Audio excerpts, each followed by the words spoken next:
പറഞ്ഞില്ല, പരാതിയോ പരിശ്രമം എൻ്റെ ജീവിതത്തിൽ വന്നില്ല. നീ എന്നെ സ്നേഹിക്കുന്നുണ്ട്, നിന്റെ ക്രൂശോട് കൂടി എന്നെയും ചേർക്കണേ. ആ സഹനങ്ങൾ എത്രത്തോളമാണോ എനിക്ക് തരുന്നത്, അതോടൊപ്പം തന്നെ ആ സ്നേഹവും അനുഭവിക്കാനുള്ള ഒരു ഭാഗ്യം തരണേ എന്ന് പ്രാർത്ഥിച്ചു. നാളുകൾ ദിനങ്ങൾ കടന്നു പോയിക്കൊണ്ടിരുന്നു. ആ ഫസ്റ്റ് സമയം ഞാൻ പെട്ടെന്ന് എനിക്കൊരു സുപ്രഭാതത്തിൽ എനിക്ക് ഇവിടെ നിന്ന് എനിക്ക് ജോലി RCCയിലാണ്, ക്യാൻസർ ഹോസ്പിറ്റലാണ്, മെഡിക്കൽ ഓങ്കോളജി വാർഡാണ്, പീഡിയാട്രിക് വാർഡാണ്.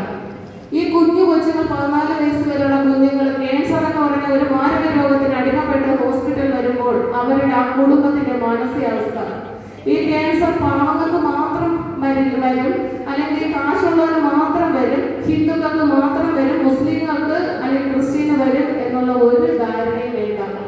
എല്ലാ ജാതിയിലും എല്ലാ വിഭാഗത്തിലും ഏത് കുടുംബത്തുള്ളവരായാലും ഏത് താഴേക്കിടയിലുള്ളവരായാലും ഒരു നിമിഷം കൊണ്ട് ആരുടെ ജീവിതത്തിലും ഇത് വരാവുന്ന ഒരു രോഗമാണ് ക്യാൻസർ. ആ രോഗവുമായിട്ട് അതിനകത്തോട്ട് കടന്നു വരുമ്പോൾ അനുഭവിക്കുന്ന ആ കുടുംബത്തിന്റെ വേദന, ആ വ്യക്തികളുടെ വേദന, ആ കുഞ്ഞുമക്കളുടെ വേദന, ഇതെല്ലാം രാവിലെ തൊട്ട് വൈകുന്നേരം വരെ ദിനം പ്രതി കാണുന്ന ഒരാളാണ് ഞാൻ. ആ സമയം ദൈവത്തോട് പ്രാർത്ഥിച്ചു, ദൈവം ഇവരെ പരിപാലിച്ചുകൊണ്ട് 10-20 വർഷം ഞാൻ സേവനം അനുഷ്ഠിച്ചിട്ട് എന്റെ കുടുംബത്തിലും ഈ ഒരു രോഗം എന്തിനു കൊണ്ടിട്ടു. നാളുകൾ കഴിഞ്ഞു. പക്ഷെ ദൈവത്തിന് എല്ലാം ഒരു പദ്ധതിയും പ്ലാനുമുണ്ട്. ദൈവം എന്നെ സഹനത്തിൽ കൂടെ ഒരുക്കുകയായിരുന്നു. ഇതിൽ ഒന്നും ഇല്ലാതെ എന്നെ സീറോയിലാക്കിയിട്ട് ഞാൻ ഇവിടെ നിന്ന് പെട്ടെന്ന് ഒരു സുപ്രഭാതത്തിൽ എൻ്റെ ജോലിയുടെ ഭാഗമായി ഇത്രയും ഒരു യാത്ര ചെയ്യാൻ പറ്റില്ല, എനിക്ക് ഇവിടെ നിന്ന് മാറേണ്ടി വന്നു. ഞാൻ കാണാത്ത ഒരു ലോകമെന്ന് പറഞ്ഞ ആ സിറ്റിയുടെ നടുക്കളത്തിലോട്ട് എന്നെ പറിച്ച് നടപ്പെട്ടു. ആ സമയത്ത് എന്നെ ആദ്യമായിട്ട് ആ സഹനത്തിന്റെ വേദനയിൽ എന്ത് ചെയ്യണമെന്നറിയാതെ ആത്മഹത്യയുടെ മധ്യത്തിൽ ഇരുന്ന സമയത്തിൽ ആദ്യമായിട്ട് എന്നെ കാണാൻ വന്നത് എൻ്റെ ബന്ധുക്കളോ എൻ്റെ ഹസ്ബൻഡിൻ്റെ ആൾക്കാരോ എൻ്റെ കൂട്ടുകാരോ ആരുമല്ല, എൻ്റെ മോഴ്സിംഗ് അച്ഛനാണ്. അച്ഛൻ വന്ന് ഞങ്ങളെ കുറേ സ്ഥലങ്ങൾ അച്ഛനെ കൊണ്ടുപോയി കാണിച്ചു. ഒരുപാട് വേദനിക്കുന്ന മക്കളുള്ള, ഒരുപാട് അനാഥരുള്ള ഒരു ലോകം. ഞാൻ അന്ന് വരെ കാണാത്ത ഒരു ലോകത്തിലോട്ടാണ് ഞാൻ ആ യാത്ര എന്നെ കൊണ്ടെത്തിച്ചത്. അങ്ങനെ എനിക്ക് തോന്നി, ഞാനൊരു സാധാരണ കുട്ടിയല്ല, എനിക്കും എന്തിൽ നിക്ഷിപ്തമായ എന്തെങ്കിലുമൊക്കെ ചെയ്യാൻ പറ്റും, എൻ്റെ പരിമിതിക്കുള്ളിൽ നിന്ന് എന്തെങ്കിലും ചെയ്യാൻ പറ്റും. അങ്ങനെ ഞാൻ ഒരു ദിവസം ഫുഡ് കൊണ്ടാണ് ഞാൻ ഈ ആശ്രമത്തിലോട്ട് ആദ്യമായിട്ട് കടന്നു വരുന്നത്. അതിൽ വേദനിക്കുന്ന സമയത്ത് ആ ആത്മാവിൻ്റെ നിത്യശാന്തിക്ക് വേണ്ടിയിട്ടുള്ള ഭക്ഷണവുമായിട്ടാണ് ഞാൻ ഇവിടെ വന്നത്. ആ സമയത്ത് ഇവിടെ വന്ന് ഇവരുമായിട്ടൊക്കെ സംസാരിച്ചു. കുറേ ഞാൻ അങ്ങനെ ഇതൊക്കെ ആയിരുന്നു. ജോണി അപ്പച്ചനൊക്കെ എന്ന് പറഞ്ഞാൽ ശരിക്കും നമ്മളെക്കാൾ ഒത്തിരി ജോലിയൊക്കെ ഉള്ള അപ്പച്ചനാണ്. ഇംഗ്ലീഷ് നന്നായിട്ട് കൈകാര്യം ചെയ്യുന്ന അപ്പച്ചനാണ്. മക്കൾ ഒരാൾ ദുബായിൽ, ഒരാൾ സിറ്റിന്ന് അപ്പച്ചൻ. ഈ ആശ്രമത്തിൽ ഞാൻ ചോദിച്ചപ്പോൾ അപ്പച്ചൻ പറഞ്ഞു, എൻ്റെ മക്കളുടെ കൂടെ ജീവിക്കുന്നതിനേക്കാൾ എനിക്ക് ഈ ആശ്രമത്തിൽ സന്തോഷവും സമാധാനവും കിട്ടുന്നുണ്ട്. അപ്പം ഞാനും ചിന്തിച്ചു, ഈ അപ്പച്ചനൊക്കെ ഈ ആശ്രമത്തിൽ സമാധാനം കിട്ടുന്നുണ്ടെങ്കിൽ ഈ അശാന്തിയുടെ നിമിഷങ്ങളിൽ എനിക്കും ഇവിടുന്ന് സമാധാനം കിട്ടുമെന്ന്. അങ്ങനെ ഞാൻ പറഞ്ഞു, ഞാൻ നിങ്ങളെ കാണാൻ വരാമെന്ന്. വീണ്ടും എനിക്ക് അവിടെ പോയിട്ട് ഇവരുടെയൊക്കെ മുഖങ്ങൾ, ഇവരുടെ സ്നേഹം, ആ മോളെ എന്നുള്ള വിളി, അതെന്നെ എന്നെ ഒത്തിരി സ്പർശിച്ചു. അങ്ങനെയാണ് ഞാൻ പിറ്റേ മാസവും ഞാൻ ഇവിടെ കടന്നു വരുന്നത്. അപ്പോൾ എനിക്കിവിടെ പിറ്റേ മാസം ഞാൻ ഭക്ഷണമായിട്ടൊക്കെ കടന്നു വന്നു. അപ്പോൾ എൻ്റെ കൂടെ എന്നെ കാണാൻ എൻ്റെ കൂടെ ഒത്തിരി ഞാൻ അറിയാത്ത, എന്ന് വെച്ചാൽ ഞാൻ മനസ്സോട് പോലും ചിന്തിച്ചില്ല ഇവരെല്ലാം ഇത്രത്തോളം എന്നെ സ്നേഹിക്കുന്നുണ്ടെന്ന്. പക്ഷെ എനിക്ക് ആ സഹനത്തിൻ്റെ അവസ്ഥയിൽ എനിക്ക് മനസ്സിലായി ഈ നാട് എന്നെ ഒരുപാട് സ്നേഹിക്കുന്നുണ്ടെന്ന്. ഇവരെല്ലാം എന്നെ കാണാൻ ഇവിടെ വരുമായിരുന്നു. ഞങ്ങൾ ഒരുപാട് സമയം ഇങ്ങനെ മാസത്തിൻ്റെ ഒരു ദിവസം ഒത്തിരി സമയം സംസാരിച്ച് ഇവരോടൊപ്പം സന്തോഷകരമായ നിമിഷങ്ങളാക്കി മാറ്റിയിട്ടാണ് ഇവിടെ നിന്ന് പോകുന്നത്. ആ പോകുമ്പോൾ പിന്നെ ഞാൻ പോകുന്നത് വീണ്ടും വേദനിക്കുന്ന ഒരു ലോകത്തിലോട്ടാണ്. പക്ഷെ അവിടെ പോയാലും എനിക്ക് ഈ സന്തോഷകരമായ ഒരു നിമിഷങ്ങൾ എന്ന് പറയുന്നത് അത് വലിയ ഒരു പോസിറ്റീവാണ് എനിക്ക് തന്നിട്ടുള്ളത്, എന്നെ ഇത്രത്തോളം നടത്തിയിട്ടുള്ളത്. അങ്ങനെ ഞങ്ങൾ എല്ലാവരും കൂടെ പ്ലാൻ ചെയ്ത് നമുക്ക് ഒരു ദിവസം ഇവിടെ നിന്ന് പുറത്തോട്ട് പോകാം. അങ്ങനെ ഞങ്ങൾ കഴിഞ്ഞ വർഷം 1 ഡേ ട്രിപ്പായിട്ട് ഞങ്ങൾ, എനിക്കറിയില്ല, ഈ അപ്പച്ചൻ ഉൾപ്പെടെ ഞങ്ങൾ നെയ്യാർ സന്ദർശിച്ചു. ഞങ്ങൾ അവിടെ വെച്ചാണ് ഭക്ഷണമൊക്കെ ഒരുമിച്ച് കഴിച്ചു. അന്നത്തെ ദിവസം ഞങ്ങൾ വൈകുന്നേരമാണ് തിരിച്ചു വന്നത്. അതെൻ്റെ ജീവിതത്തിൽ മറക്കാൻ പറ്റാത്ത ഒരു നല്ല അനുഭവങ്ങളായിട്ടാണ് ഞാൻ കടന്നു പോകുന്നത്. എനിക്ക് നിങ്ങളോട് പറയാനായിട്ടുള്ള ഒരു കുഞ്ഞ് ഇതാണ്, മനുഷ്യരാകുമ്പോൾ തെറ്റുകൾ, വീഴ്ചകൾ, കുറവുകൾ, അതെല്ലാം നമ്മുടെ വീട്ടിൽ, നമ്മുടെ ബന്ധുക്കളിൽ, നമ്മുടെ ചുറ്റുപാടിൽ നമ്മുടെ സഭയ്ക്ക് എല്ലാം ഉണ്ടാവും.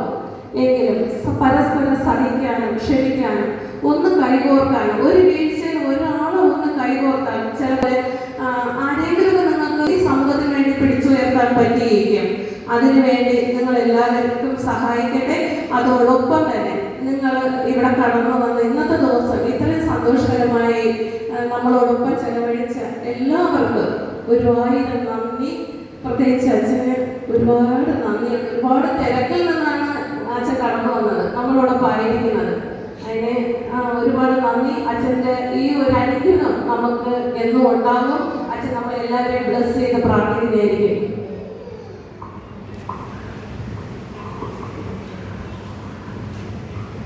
നമുക്ക് പ്രാർത്ഥിക്കാം.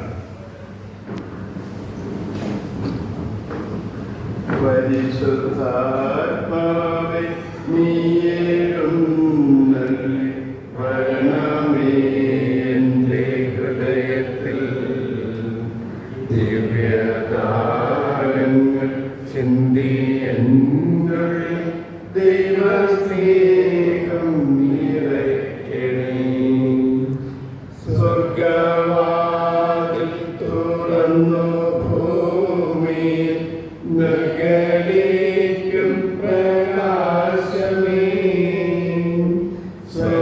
സ്വർഗവാതിൽ തുറന്നു ഭൂമിയിൽ നഗരിക്കും പ്രകാശമേ.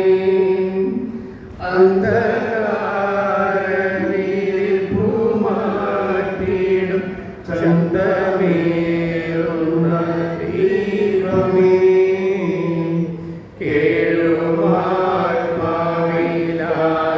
കേഴുമാത്മാവിലാശവീശുന്ന മോഹന ദിവ്യഗാനമേ.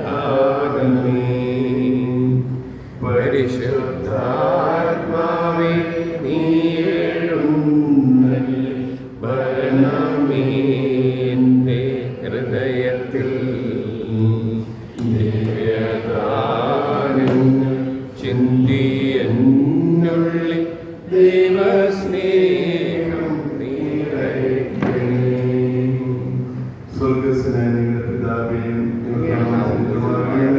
ഞങ്ങളുടെ രാജ്യം വരണമേ. ഞങ്ങളുടെ ആഹാരം ഇന്ന് തരണമേ.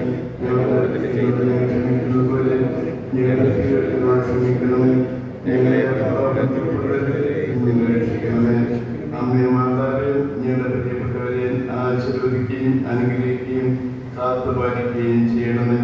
നന്മ നിറഞ്ഞ മറിയമേ സ്വസ്തി, കർത്താവ് അങ്ങയോടുകൂടെ സ്ത്രീകളിൽ അനുഗ്രഹിക്കപ്പെട്ടവളാകുന്നു. അങ്ങയുടെ ഉദരത്തിൻ ഫലമായി ഞങ്ങളുടെ മരണസമയത്തും തമ്പുരാൻ അപേക്ഷിക്കണമേ. ആമേൻ. നമുക്ക് പ്രാർത്ഥിക്കാം. ഞങ്ങളെ സ്നേഹിക്കുന്ന ഈ നിമിഷത്തിന് അങ്ങേക്ക് ഞങ്ങൾ നന്ദി അർപ്പിക്കുന്നു. ഇവിടെ പാട്രിക്കും ബെന്നിയും അതോടൊപ്പം തോമസാറും അതോടൊപ്പം ഷീജിയും ഇവിടെ പ്രിയപ്പെട്ടവരും കുഞ്ഞുമക്കളുമെല്ലാം അടങ്ങുന്ന ഈ നിമിഷത്തിൽ അങ്ങയോടൊപ്പം കൂടെയായിരുന്നുവെല്ലാം എല്ലാത്തിനും അങ്ങേക്ക് നന്ദി അർപ്പിക്കുന്നു. മനോഹരമായ കാര്യങ്ങൾ അങ്ങനെ ഇവിടെ ചെയ്യുന്നതിൻ്റെ അടയാളമാണല്ലോ ഇവിടെ ഞങ്ങൾ കണ്ടത്. അതിനും അങ്ങേക്ക് നന്ദി അർപ്പിക്കുന്നു. ഈ പ്രിയപ്പെട്ട മക്കളെയും എല്ലാവരെയും കുഞ്ഞുമക്കളെയും എല്ലാം രോഗികളും വേദന അനുഭവിക്കുന്ന എല്ലാവരെയും അടുത്ത കരങ്ങളിൽ സമർപ്പിക്കുന്നു. അങ്ങ് എല്ലാവരെയും ആശീർവദിക്കുകയും അനുഗ്രഹിക്കുകയും കാത്തുപാലിക്കുകയും എപ്പോഴും കൂടിയായിരിക്കുകയും ചെയ്യണമേ.